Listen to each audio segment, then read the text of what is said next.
will the Big Ten ever catch the SEC from Altoona, PA? I need to state this properly. The Big Ten's not hurting at all. So, Phil, it was your question. I'm not trying to reword your question. But I guess the better question would be, will the rest of college football catch up to the SEC and the Big Ten? That would be a better structured question, but this is not a grammar class. So, Phil, you want to know about this, and I'm going to tell you. There is a gap, not a huge wide one, but there is a little gap here. I think it has to do with a couple of things. So the first thing is they need in the Big Ten another Tier 1 program. What I'm going to say now is going to be misconstrued, but I'm going to say it anyway. Ohio State is the only Tier 1 program in that conference, which should be common sense. But the immediate go-to for some will be, well, they lost 2 games last year, and they lost to Michigan last year. So if they're Tier 1, Michigan's got to be Tier 1. That was a team last year. We're talking about a program. A program is more than a 1-year snapshot. That's what a team is. Program is a rolling 3 or 4 year conglomeration of a whole lot of factors. Ohio State is Tier 1. No one else up there is.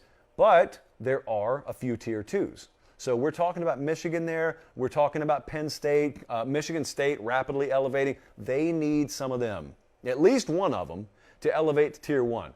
Because you're automatically working against Georgia and Bama. And then any given year, you could have Texas A&M ascend to Tier 1 status. They're certainly recruiting that way. LSU has been there within the last few years, although I would argue that was a team more than a program, but they are capable. The resources make them capable. Florida's resources make them capable. Believe it or not, even Tennessee's resources make them capable of that. You've got to fulfill with your programs that are capable of that on that potential. That's the first thing they need. The second thing they need is that group of Nebraska and Iowa and Wisconsin. They've got to, I think, leverage the transfer portal in very unique ways, because those are not programs that are going to compete heads-up recruiting. Like, they won't compete with Kentucky. Those 3 programs, Nebraska, Iowa, and Wisconsin, will get smoked in an average year by Kentucky in recruiting. They will get handedly beaten by like 8 or 9 programs in the SEC. That's not the end of the world. What they have to do is develop supremely well, which they do, especially at 2 of those programs right now. But also, they have to leverage the portal at the quarterback position and the wide receiver position.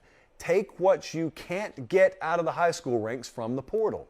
However you have to do it. If they can do that, then you can be very sustainable. That can be a sustainable model because you're not leaning on the portal to fill out your entire roster. You've identified specific positions that we need to really, really target in the portal, which is the way I don't doubt they're already doing it.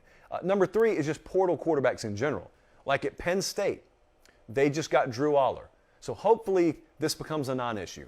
Hopefully a 5-star quarterback walking in there in time does the same thing for Penn State that Deshaun Watson did for Clemson. And hopefully we never even have to talk about this again, and that elevates Penn State to Tier 1 status. I'm just talking about the conference in general. Unless you can do what Ohio State can do in recruiting, you've kind of got to pay a lot of attention to that portal. And I know that's easy to say. It's a whole lot harder to get a Caleb Williams out of the portal. I'm just saying it has to be a priority. You don't have Florida athletes in your backyard. You don't have California and Texas athletes in your backyard.